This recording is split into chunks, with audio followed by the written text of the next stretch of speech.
Sunday Night Production. La gestion du temps en course à pied. Est-il possible de concilier vie professionnelle, vie familiale et vie sociale avec nos entraînements ? Comment mieux gérer son temps ? On va vous donner nos astuces. C'est parti. Dans la tête d'un coureur vous présente Body and Mind, un programme dédié à l'harmonie du corps et de l'esprit. Tous les mois, une nutritionniste et une préparatrice mentale vous partagent leurs meilleurs conseils pour optimiser votre santé et votre bien-être. Bonne écoute! Soyez les bienvenus dans le podcast Dans la tête d'un coureur et aujourd'hui, nous allons nous intéresser à la gestion du temps pour un sportif. Est-il possible de tout concilier ? Comment s'organiser au mieux pour gérer sa vie avec ses entraînements ? Ou encore, comment éviter la perte de temps et la procrastination ? Parce que voilà, là, il y a un vrai sujet autour de ça. Et pour nous aider à y voir plus clair, j'ai le plaisir d'être aux côtés de Manon Vercouter, coach mental, praticienne en hypnose, spécialiste du changement. Salut Manon, comment est-ce que tu vas aujourd'hui ? Écoute, ça va très bien. Je suis ravie de te retrouver, de retrouver les auditeurs pour ce nouvel épisode. Et toi, comment ça va, Guillaume ? Eh ben, écoute, ça va très bien. Surtout que moi, la gestion du temps, tu vois, c'est un sujet qui m'intéresse, on va dire. Je vais pas trop m'attarder sur ça, mais je vais être très attentif parce qu'on va pas se mentir, c'est un secret pour personne. Aujourd'hui, on évolue dans des sociétés qui sont hyper connectées, où tout va très très vite. Et c'est vrai que c'est de plus en plus compliqué d'avoir du temps pour soi parce qu'on est sollicité par les messages, par les emails, on est tout le temps connecté, WhatsApp, bref, on est en sur-sollicitation. Et d'ailleurs, il y a un sondage qui a été paru dans l'Institut Harris en 2018 et qui dit que 65% des gens disent manquer de temps dans une journée et 48% se considèrent même comme ne pas avoir assez de temps à consacrer à leurs proches ou à leurs passions. Donc presque une personne sur deux est frustrée. C'est énorme. Voilà, c'est énorme. Voilà, ce problème, il est encore plus, je pense, accentué si on a des enfants, si on est tout seul aussi, monoparental encore, là, c'est encore un autre sujet. Et donc, du coup, voilà, moi, je suis impatient de pouvoir disséquer un peu et chercher des solutions avec toi. D'ailleurs, en tant que spécialiste, à ton avis, parce que on a toujours l'impression de manquer du temps. Je veux dire, c'est rare qu'on dise moi j'ai plein de temps même. On a tous une collègue de travail, voilà, qui fout pas grand chose et tu l'écoutes, elle est toujours débordée dès qu'elle doit ouvrir 3 emails. Alors, à partir de quand est-ce qu'on doit vraiment s'inquiéter où on peut se dire là, il faut que je prenne le sujet en main sur la gestion de temps ? Ouais, je pense que déjà c'est une bonne question à se poser. À partir de quand il y a un sujet, à partir de quand c'est un problème. Je pense qu'il y a différents niveaux qu'on peut identifier. D'abord, il y a une distinction à faire. Est-ce que c'est un problème, entre guillemets, ou une problématique qui est extérieure ou qui est intérieure. C'est-à-dire, est-ce que le signal d'alarme, il vient de mes proches qui me signalent qu'il y a quelque chose qui ne va pas, ou est-ce que c'est moi qui le ressens comme quelque chose d'avéré et qui le remarque ? Parce qu'en fait, pour certaines personnes, on est tellement dedans, comme on dit, je suis sous l'eau, qu'on ne va pas forcément se rendre compte de cette, entre guillemets, mauvaise gestion du temps qui nous submerge. Et du coup, souvent, c'est l'entourage qui va tirer, on va dire, la sonnette d'alarme. C'est l'entourage très proche, souvent d'ailleurs. C'est Exactement. souvent, c'est pas forcément les collègues de travail ou la sphère à côté. C'est vraiment les gens qui nous veulent vraiment du bien. C'est-à-dire vraiment, quand je dis très proche, c'est souvent le papa, la maman ou la femme, le conjoint, le partenaire. Exactement. Et c'est souvent que de là où vient un peu l'aide. Tout à fait, et je pense que c'est important à signaler, notamment parce que dans notre société aujourd'hui, il y a vraiment cette notion du hard worker, donc vraiment la personne qui va s'acharner au travail, et au plus on travaille, au plus on s'entraîne, au plus on va en faire, en fait, au plus on fait des choses, au plus on est dans l'action, au plus c'est valorisé. Or, à un certain moment, comme pour toute chose, ça peut devenir problématique. Ça change un peu avec les nouvelles générations. On voit que quand même, ils ont peut-être appris de notre génération. Alors à moi je suis de 80, un peu la fin des années 80, je suis né, donc c'est vrai que peut-être qu'ils ils ont tiré les enseignements, mais il y a encore quand même, c'est vrai que cette culture du travail, cette culture de la productivité qui est une forme de pression aussi. Alors néanmoins, on peut être très productif et très bien organisé. Moi, au dernier UTMB, j'ai rencontré Élodie, maman infirmière libérale, mère célibataire de 3 enfants qui fait des ultras. C'est pas facile tous les jours, attention, mais j'imagine. Elle arrive à s'organiser et on voit des grands chefs d'entreprise qui arrivent à très très bien s'organiser et finalement arrivent même à se dégager du temps pour eux. Donc, c'est pas impossible. On peut aussi améliorer des choses. là, si j'ai bien compris ce que tu m'as dit, c'est que c'est quand même lié à notre bien-être, à notre santé mentale, et que la gestion du temps, si on fait rien et qu'on est tout le temps dépassé, il risque de se créer un cercle vicieux, ça va faire qu'empirer les choses et ça peut même être très grave pour notre santé. Oui, tout à fait, parce qu'en effet, au-delà du fait si on a des signaux d'alarme qui sont tirés par l'entourage ou pas, nous aussi, en fait, on peut se rendre compte, donc c'est ce fameux point de vue intérieur dont je parlais, de certains effets, certains symptômes. Donc, au niveau, on va dire, plus social, émotionnel, affectif, relationnel, ça sera peut-être les proches qui se plaignent de plus nous voir, ou alors ce sera vraiment nous qui avons l'impression de plus voir les personnes qui comptent pour nous. On a l'impression de plus réussir à se dégager de temps. On va louper régulièrement des rendez-vous, des entraînements. On va peut-être annuler des entraînements à la dernière minute parce qu'on se sent submergé, parce qu'on se sent fatigué. On a l'impression de constamment en fait devoir faire des choix et on est vraiment dans cette charge mentale qui nous met sous pression. Et tout ça, physiquement, ça peut également nous impacter, c'est-à-dire qu'on va ressentir énormément de stress, d'anxiété. Ça peut donner lieu à des tensions musculaires, par exemple des mal de dos, des lombalgies, des douleurs chroniques, des douleurs somatiques. Tout ça qui vont sans cesse revenir, peut-être disparaître un petit peu et du coup on va se dire ça va mieux. Alors qu'en fait, c'est chronique et ça devient latent. Et tout ça, en fait, ça va nous impacter négativement pour nos entraînements, pour nos préparations de course et dans le domaine du sport, puisque ça va nous amener à nous sentir de plus en plus fatigués, amener peut-être des troubles du sommeil, des troubles de la digestion, de l'irritabilité, etc., etc. C'est vrai que ça peut être un problème et notamment la mauvaise gestion du temps, elle a directement des impacts sur nos performances et sur notre vie de famille. Tout simplement parce que des fois on veut un peu tout faire et on est partout et nulle part à la fois. Donc on peut pas vraiment être à 100% sur nos séances ou des fois on veut vraiment les faire passer coûte que coûte. Tiens, ma journée elle a débordé, je devais m'entraîner à 18h30, j'ai quitté le travail à 19h, en plus j'ai eu des bouchons, problème de train, de circulation, je vais aller courir, il est 21h, du coup mon compagnon, ma compagne va un peu râler et ça c'est très très problématique parce que des fois on veut tout faire rentrer quoi. Exactement. Et en fait, c'est vraiment cette notion aussi de choix qui revient. C'est-à-dire que parfois, dans une mauvaise gestion du temps, ou en tout cas une organisation peut-être, et on donnera des astuces plus tard pour mieux s'organiser justement et mieux prioriser, ça peut être détrimental puisque en fait, on va toujours se faire passer en dernier au profit de ces actions qu'on pense qu'on doit faire. Donc en fait, on est vraiment dans des injonctions, dans des obligations qu'on s'impose à nous-mêmes de par nos objectifs sportifs ou autres. Et donc ça, en fait, à terme, si on est vraiment dans une surcharge, c'est comme une cocotte minute en fait. On a besoin d'avoir une soupape de décompression, de pouvoir décharger, de pouvoir se reposer. On rappelle aussi que même pour les plus grands athlètes de haut niveau, le repos est une partie essentielle de l'entraînement. On ne peut pas s'entraîner tous les jours à 100%, à 110%. Donc ici, de la même façon, il est nécessaire de prévoir des plages d'accueil, de repos, ou en tout cas pour faire autre chose, pour s'aérer l'esprit.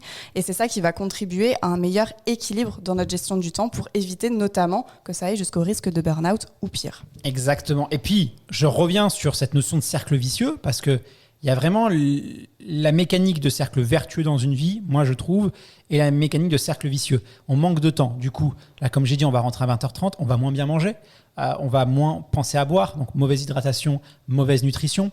Le sommeil, forcément, va en pâtir. Et donc, on voit que tous ces facteurs de performance vont du coup être complètement sous-estimés et c'est là où la blessure ou encore des problèmes de santé mentale. Donc, pas de panique. Voilà. Alors attention, moi je tiens à prévenir. On dit souvent les cordonniers sont les plus mal chaussés. Moi, je veux que ce soit clair avec nos auditeurs. Je suis pas le meilleur en termes de gestion du temps. J'ai quand même beaucoup progressé, je pense. Je veux pas être celui qui donne des conseils et qui se les applique pas, voilà. Mais en tout cas, je vais être le premier auditeur de ce podcast et j'en suis ravi. Et toi, en tout cas, Manon, je crois que tu as identifié, parce que c'est possible de reprendre le contrôle sur sa vie, même quand on a des contraintes d'emploi du temps et qu'il faut bien assumer ses responsabilités. C'est quand même possible de reprendre le contrôle sur sa vie et de mieux s'organiser pour se libérer du temps. Oui, tout à fait. En fait, déjà, comme tu l'as dit, les effets positifs, en tout cas, de poser quelque chose qui va être plus organisé pour pouvoir reprendre un peu ce contrôle, finalement. Parce que souvent, c'est ça aussi, dans la gestion du temps, il y a cette notion de contrôle. Est-ce que je me fais submerger par ce qui m'arrive et donc j'essaie de tout faire en même temps, je ne suis pas forcément organisée, j'ai du mal à prioriser et finalement, il y a trop. Ou est-ce que je suis en capacité de reprendre mes responsabilités, donc cette notion vraiment de contrôle, pour pouvoir prioriser, pour pouvoir organiser, pour pouvoir structurer quelque chose qui sera davantage sain et donc inverser ce cercle vicieux et que ça devienne un cercle vertueux. Et donc tout ça, comme tu l'as dit très bien, ça va affecter en fait la qualité de la récupération pour l'entraînement, le sommeil. Ça va aussi avoir des influences positives sur l'alimentation, sur l'hydratation, sur le relationnel, l'affectif, le social. Et aussi les performances, puisque forcément on est dans le podcast Dans la tête d'un coureur, donc c'est aussi pour ça. Combien de conseils tu vas nous donner? Je crois que tu en as listé quelques-uns, en tout cas ceux que tu penses les plus efficaces. Il y en a 8. 8 conseils. Alors quel est ton premier conseil? Je suis toute oui. Ça marche. Alors vraiment la première chose, pour moi la plus importante, c'est ce que j'appelle la décharge mentale. Ok, l'expression n'est pas forcément la plus sympa. En tout cas, l'idée c'est simplement de prendre un carnet ou de prendre un traitement de texte. Vous ouvrez et vous mettez toutes les choses que vous avez à faire. Ça peut être des tâches uniques, par exemple, aller m'acheter une nouvelle paire de baskets, mais ça peut être aussi des envies, des objectifs. Vous mettez vraiment tout sans vous limiter. L'idée, c'est que tout ce qui est écrit permet de déjà déstocker un petit peu le cerveau, de lui laisser de la place. Et une fois que tout est écrit, vous allez pouvoir commencer à trier. Parce que commencer à trier dans le cerveau, ça va pas. On se dit si, je fais des catégories, des tiroirs et je range, mais on oublie souvent la moitié.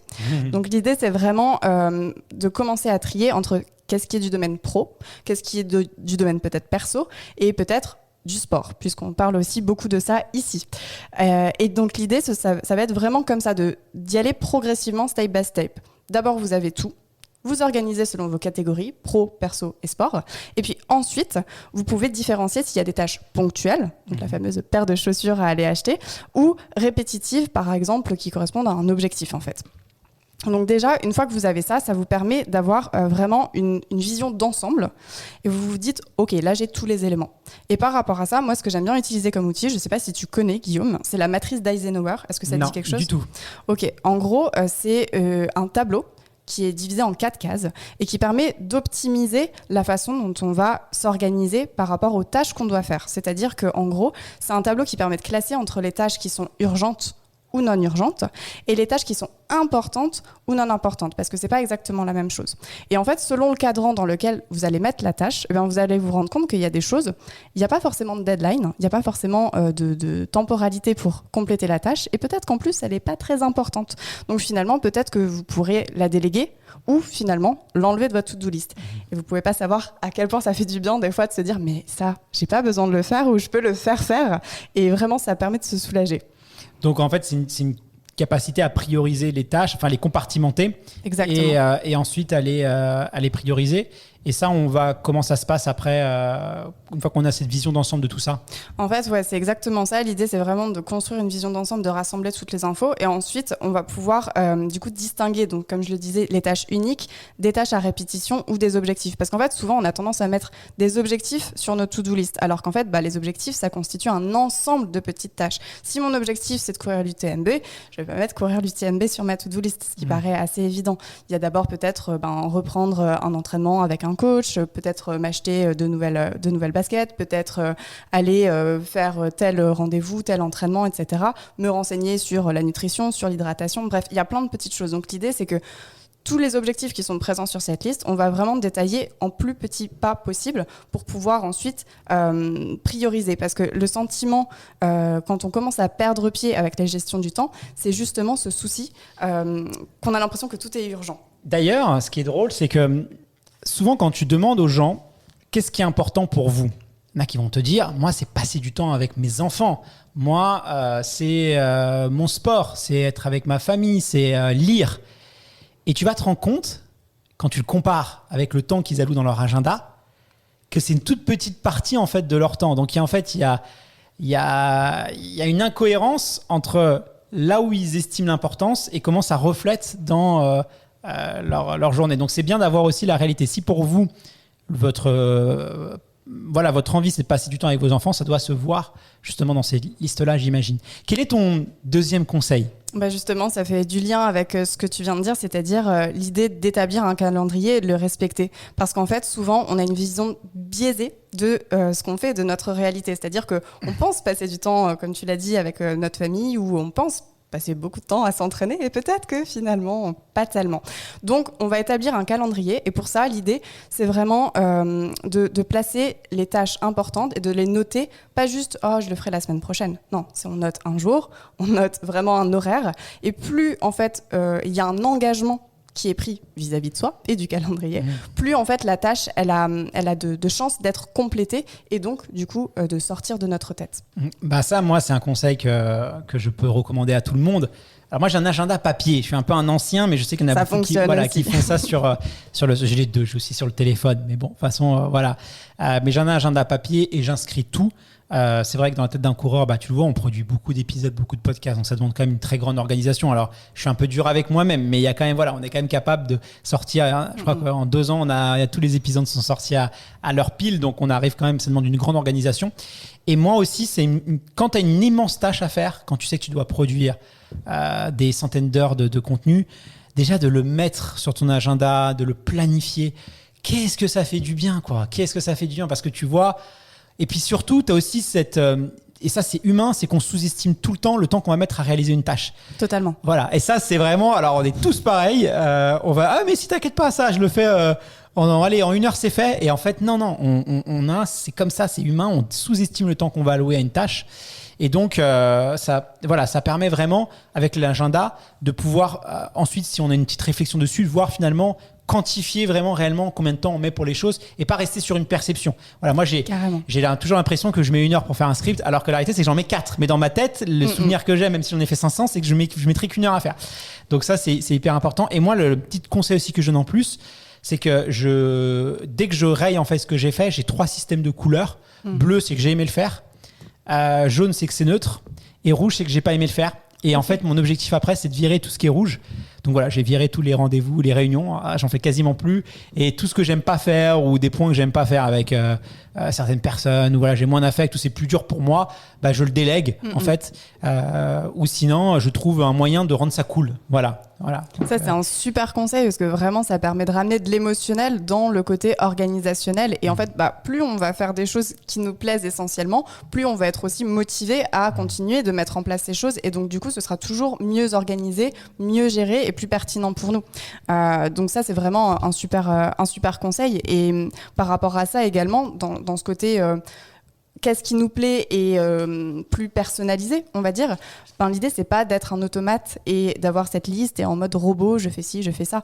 Non, c'est aussi de mieux se connaître dans notre organisation. Et donc, tout ça, ça peut aussi entraîner le fait de savoir quand est-ce que je vais prioriser mes entraînements, par exemple. Et les entraînements, on les met dans l'agenda.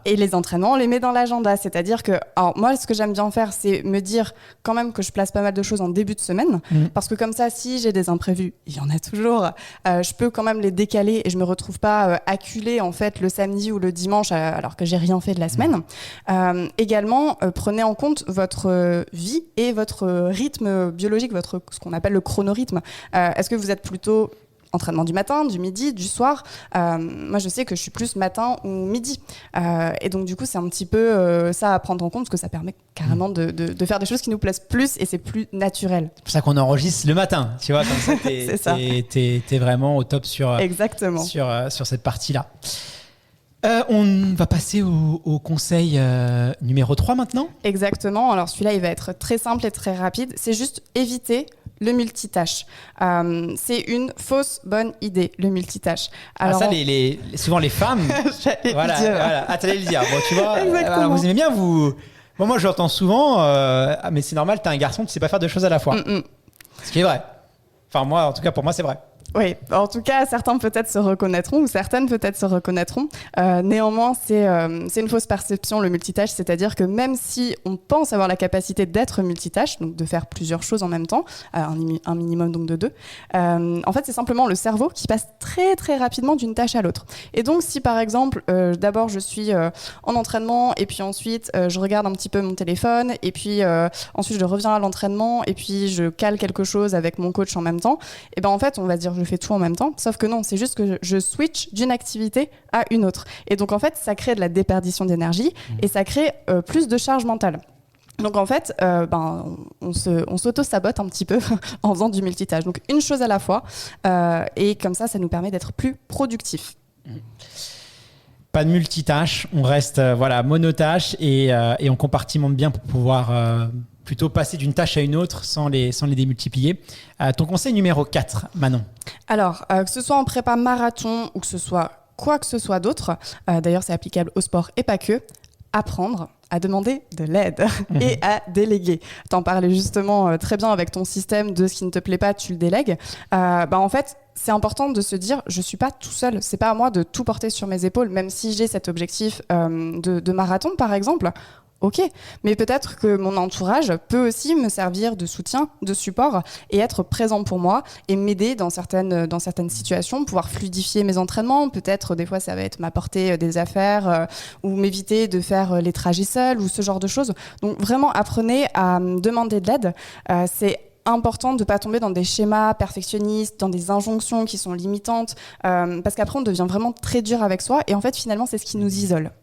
Bon, c'est pas évident parce qu'il y a certaines tâches quand même qui sont difficilement délégables, d'autres plus simples que Tout à fait. Que d'autres.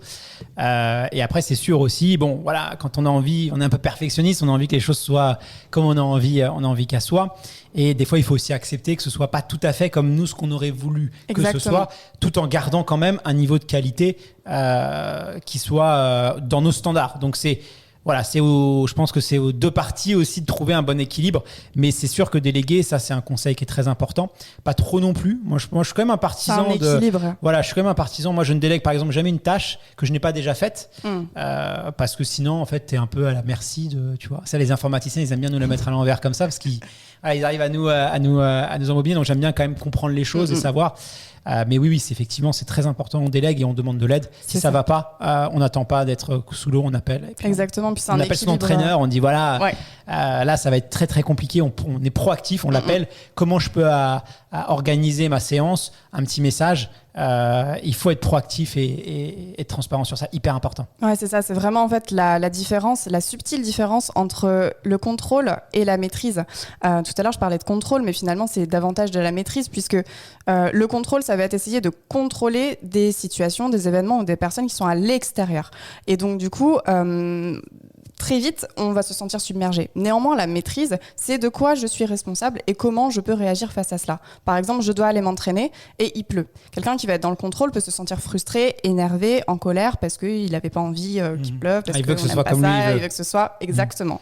Par contre, quelqu'un dans la maîtrise va se dire il pleut, je ne peux rien y faire, je ne peux pas ramener le soleil. Néanmoins, qu'est-ce qui est dans ma responsabilité? Je peux toujours aller m'entraîner. Et tant pis, il pleut, et ça me fera un autre type d'entraînement. A priori, on est waterproof, nous les humains. Voilà, a priori. Je peux très bien décider d'aller à la salle, je peux très bien décider de switcher entre deux entraînements, et plutôt que d'aller courir, d'aller faire du renfort. Tout est possible, en fait. D'aller juste pas courir s'il y a des orages. Exactement. Voilà, ça c'est du bon sens. Ton conseil numéro 5. Alors là, ça va être tout simplement, ça rejoint un petit peu le point précédent, c'est de savoir dire non. Et savoir poser ses limites pour pouvoir se préserver. Encore une fois, on parlait du fait d'être submergé. Quand il y a des problèmes de gestion du temps, c'est justement qu'on n'est plus dans la gestion. Donc, savoir dire non. Et si c'est difficile pour vous, c'est se poser la question, pourquoi? En quoi c'est difficile pour moi de dire non? Qu'est-ce que j'ai peur qu'il se passe si je dis non? Comment je me sens si je dis non? Et souvent, c'est la peur de blesser l'autre, la peur qu'on soit moins aimé, la peur d'être jugé, la peur d'être critiqué, etc. Ouais, ça, ça c'est un vrai sujet. Je pense que moi je suis un peu comme ça, j'ai beaucoup de mal à dire non. C'est pas forcément la peur de pas être aimé. Moi je pense que je suis quelqu'un aussi de très empathique. Donc en fait je vais privilégier la qualité de vie des autres par rapport à la mienne. Donc moi je vois un film, quelqu'un porter un sac, j'ai mal pour lui, tu vois. C'est vraiment j'ai un peu ce défaut qui peut aussi être une qualité mais qui est quand même un défaut. Et donc j'ai tendance à vraiment privilégier la qualité de vie des autres et du coup faire des fois le travail des autres. Et ça, c'est un problème puisque c'est un vrai souci. Donc moi, j'ai fait un travail aussi par rapport à ça. Mais c'est pas évident d'être contre nature, en tout cas. C'est un apprentissage et ça s'apprend et on peut changer. Bon, ça c'est une bonne nouvelle. On en est au 6e maintenant. Oui, alors celui-là aussi, il sera très rapide et peut-être très évident, mais j'aime bien quand même le rappeler, c'est le fait d'anticiper, de préparer, tout simplement. Donc ça veut dire préparer vos tenues de sport la veille, si vous savez que le matin, c'est peut-être un petit peu compliqué pour vous le réveil, ou si vous savez que vous avez peut-être un peu de route en fait avant la compétition. Programmez vos lessives, programmez vos repas en amont. Voilà, vous avez plein de choses qui sont possibles pour pouvoir optimiser votre temps, votre organisation et pouvoir vous décharger. J'ai vu que tu avais une petite référence sur celui-là. Oui, notamment, c'est le livre de Marie Kondo, donc c'est La magie du rangement. C'est un livre qui est, alors pareil, on prend ce qu'il y a à prendre. Parfois, ça peut paraître un petit peu extrême. Néanmoins, j'ai bien aimé ce livre parce que ça prend une perspective sur la notion de rangement et d'organisation. Donc là, on est vraiment dans le domaine rangement-organisation de la maison, mais à plus grande échelle aussi de la vie. Et il y a vraiment cette notion de ne garder que ce qui me fait plaisir, de garder que ce qui est utile, de vraiment revenir en fait à l'essentiel et aussi cette notion finalement d'instant présent en fait. C'est pas forcément ok, je garde ça parce que on ne sait jamais, le fameux on ne sait jamais. Non, ça c'est vrai que c'est important parce qu'on accumule des choses et puis ce fameux stockage, bon déjà ça prend de la place, donc c'est un coût. Parce qu'on pense souvent que ça n'a pas de coût, mais non, parce que plus votre maison sera remplie, plus vous allez être, la maison débordera, donc plus ce sera compliqué de faire le ménage. Souvent les gens ils y pensent pas, mais voilà, quand vous avez de la place, c'est plus simple de ranger. Et donc stocker des choses, ça a un coût. Ça, voilà, le coût on voit le prix du mètre carré à Paris, donc voilà, moi je suis partisan de moins conserver les choses, mais je vis avec une personne qui n'a pas le même avis, donc c'est une guéguerre entre les deux, mais il y a des compromis à faire. Voilà, exactement. Et Marie Kondo, d'ailleurs, je te le surligne parce que c'est marrant parce que alors c'est donc une autrice qui a été très populaire, je crois, notamment en Amérique du Nord. Et je sais pas si tu sais, mais depuis, elle a eu des enfants et elle est complètement désordonnée maintenant. Et elle a complètement rebasculé. Donc, j'ai vu ça. Je trouve ça assez rigolo. Même si, voilà, on a besoin de choses différentes en fonctionnement de notre vie, hein, donc c'est tout à fait normal. Conseil numéro 7, Manon. Alors, encore une fois, c'est une autre forme un peu d'anticipation, mais c'est le fait de prévoir du temps pour se reposer. On en parlait au tout début. L'idée, c'est pas de compter uniquement sur les vacances. En plus, pour peu que que nos auditeurs soient salariés, parfois on n'a que 5 semaines de congés payés par an. C'est quand même très peu. Et donc, du coup, on ne peut pas uniquement compter sur 5 semaines de congés payés pour se reposer. Donc, c'est la même idée que l'athlète professionnel. On ne peut pas s'entraîner à 100%, à 110% chaque jour. Le repos permet également la régénération cellulaire et musculaire et donc permet et contribue à améliorer nos performances. Bah ça, effectivement, alors, j'en avais parlé dans le FAQ, c'est une conversation qu'on avait eue ensemble, Manon, par le passé. Et effectivement, moi, j'étais un peu dans cette optique-là en me disant... voilà, je vais travailler, puis je profiterai des vacances pour pouvoir me reposer. Et la métaphore avec le sport est très juste. Un athlète qui ferait ça, qui se dirait je m'entraîne, et puis je me repose juste sur ma coupure hivernale ou estivale. Il va à la blessure. Et il va à la blessure directe et il va à la catastrophe directe. Donc c'est ça, c'est l'apprentissage aussi de notre passion pour la course à pied nous aide dans notre vie au quotidien. Et effectivement, voilà, il faut des week-ends, il faut du temps de déconnexion. C'est hyper important, tu vois, de pouvoir justement aussi, même pour le cerveau, de déconnecter pour pas être sous saturation. On a besoin de ces temps de vide, on a besoin de ces temps on va assimiler les choses et donc c'est reculer pour mieux sauter, vraiment. Bon, on arrive au 8e conseil. On n'a pas parlé de procrastination. Tu m'as dit on va en parler un petit peu, ça j'en ai parlé en introduction. Là j'imagine que forcément ça va avoir un lien, même si peut-être qu'on fera un épisode autour de la procrastination, de la motivation, tous ces mécanismes-là, parce que c'est hyper intéressant. Mais qu'est-ce que tu peux nous en dire un petit peu sur ces questions-là ? J'ai gardé le meilleur pour la fin. Oui, combattre la procrastination et la distraction non volontaire, tout ce qui va toucher aux réseaux sociaux, à la télé, etc. Je pense que ça va parler à beaucoup de nos auditeurs aujourd'hui. L'idée, c'est encore une fois d'abord identifier les activités non essentielles, donc c'est-à-dire celles qui ne vont pas contribuer à l'amélioration des performances, peut-être au train de vie, à l'hygiène sportive, et celles surtout qu'on juge trop chronophages pour nous, voire contraignantes, parce qu'en fait parfois on a des habitudes et même si on les fait, on ne se sent pas très bien pendant ou juste après. Il existe des applications par exemple de trackers, des fois elles sont même directement sur mais moi ça me rend anxieux, moi je les enlève parce que je préfère faire l'autruche, c'est comme la balance, tu vois. Voilà, les trackers, moi, ça me déprime parce que je vois le temps que je passe dessus. Exactement. En fait, l'idée, c'est pas de devenir un accro du tracker, pas du tout.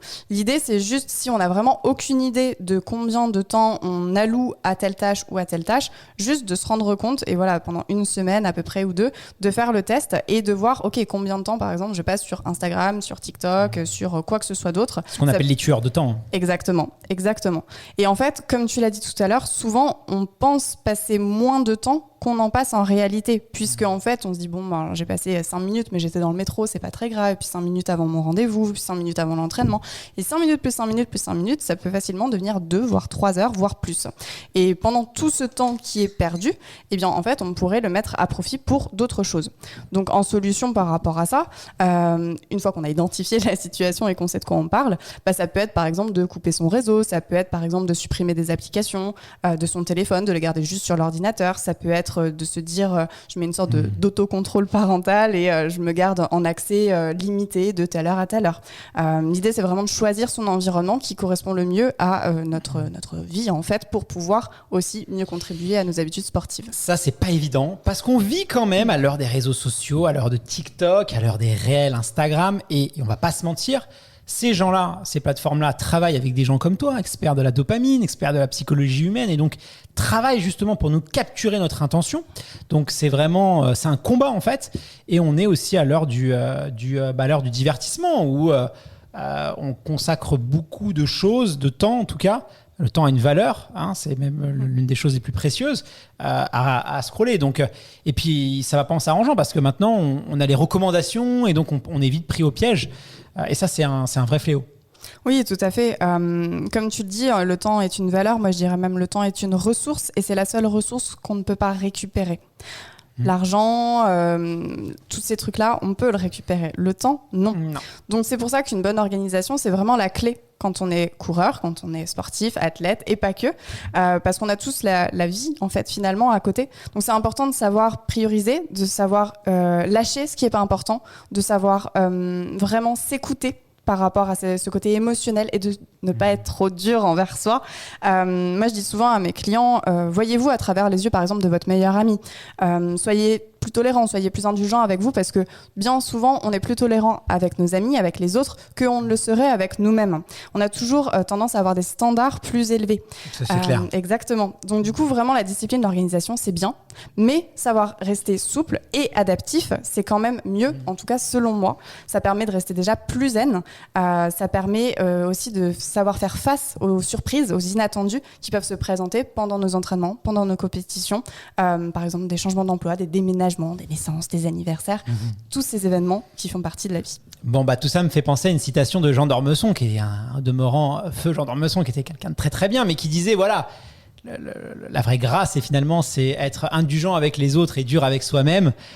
C'est pas, je comprends l'idée, mais c'est important d'être indulgent avec les autres, mais c'est aussi important d'être indulgent avec soi-même, de temps en temps en tout cas. Donc voilà, il faut toujours un peu recontextualiser.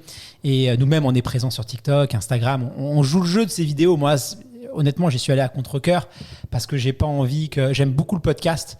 Pourquoi j'aime le podcast ? Parce qu'on pouvait faire autre chose. Vous pouvez faire du repassage, vous pouvez aller courir. En fait, c'est un média qui ne te demande pas d'être assis devant quelque chose en étant sédentaire. Et ça, moi, passif. On est moins passif. Et moi, ça, aujourd'hui, je ne supporte pas assis devant un canapé. Alors, bon, c'est ma nature, je dis pas, mais en tout cas, on a peut-être trop de distractions. Et voilà, d'avoir enfin un média qui peut être écouté. Alors, si vous voulez écouter le soir chez vous, en train dans le lit, chez quelqu'un qui écoute avant de dormir, c'est top. C'est très bien, tu vois, mais vous pouvez faire autre chose. Vous avez le choix. Vous n'êtes pas obligé de rester devant l'écran. Et sur TikTok et tout, c'est vrai que, bon, nous, la limite qu'on s'est dit, c'était on va quand même donner des contenus, des vidéos courtes, mais pédagogiques, pour quand même les gens, voilà, ils mettent du temps, mais ils apprennent quelque chose. Donc moi, ce que je vous conseille, c'est faites attention à ce que vous consommez, les vidéos de chat, les trucs, tout ça, c'est sympa, c'est rigolo, mais qu'est-ce que ça vous apporte vraiment ? Et est-ce qu'à la fin, vous vous sentez mieux quand vous avez regardé ça, vous vous dites, putain, j'ai perdu 2 heures de mon temps pour rien, quoi. Donc voilà, et puis n'hésitez pas à bloquer certains comptes et à ne suivre que des comptes qui vous apportent quelque chose de positif. Bon, voilà. C'est un épisode passionnant. Hyper intéressant. On aura peut-être l'occasion d'ailleurs de revenir sur certains points, de redétailler. Avec plaisir. Avant de se quitter, est-ce que tu as peut-être des recommandations, des livres, des vidéos intéressantes à regarder, des podcasts peut-être à écouter si les gens veulent, un peu, on a parlé d'un livre tout à l'heure, s'il y a peut-être d'autres choses, pour synthétiser aussi tout ce qu'on s'est dit. Oui, carrément. Alors du coup, là, ce qui me vient comme documentaire, c'est un documentaire, il me semble qu'il est toujours sur Netflix, mais je ne suis pas certaine. C'est The Minimalists, tout simplement. En gros, c'est deux hommes qui, suite à certains événements de vie, ont divorcé, ont dû quitter leur maison, n'avaient plus énormément d'argent. Et puis en fait, finalement, ils se sont prêtés au jeu, entre guillemets, du minimalisme.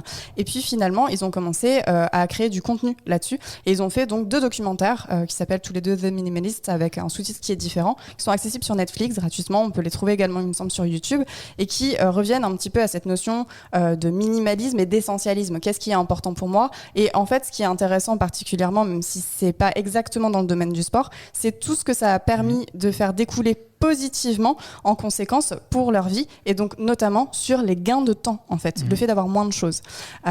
Et un autre ouvrage qui me vient en tête, je n'ai plus l'auteur, mais ça s'appelle, moi je l'ai lu en anglais, ça s'appelle The One Thing, donc la seule chose. Et c'est un ouvrage qui aborde le sujet du multitâche, donc vraiment cette idée de se focaliser sur une tâche pour pouvoir ensuite être plus performant, quelle que soit la tâche. Et donc ça s'applique très bien au niveau du sport. Et on mettra bien sûr les liens sur notre site internet. Abonnez-vous à la newsletter, vous recevez des petites fiches complètes, vous y retrouver toutes ces astuces. Voilà, comme ça, pas besoin de prendre des notes. N'hésitez pas à vous abonner à la newsletter dans la tête d'un coureur. .fr. Minimaliste, très bonne idée. Petit warning quand même, faut pas que ça devienne une religion, parce que des fois il y a des gens qui vont dans des extrêmes sur ça, et c'est poussé à son paroxysme. Les extrêmes sont rarement bons, mais revenons un peu à minimalisme. On a beaucoup effectivement à apprendre de ça, tant que ça ne devient pas une religion. Merci infiniment Manon, on se retrouve très bientôt pour un nouvel épisode de Body and Mind. Je te dis à très vite. À très vite Guillaume, merci encore.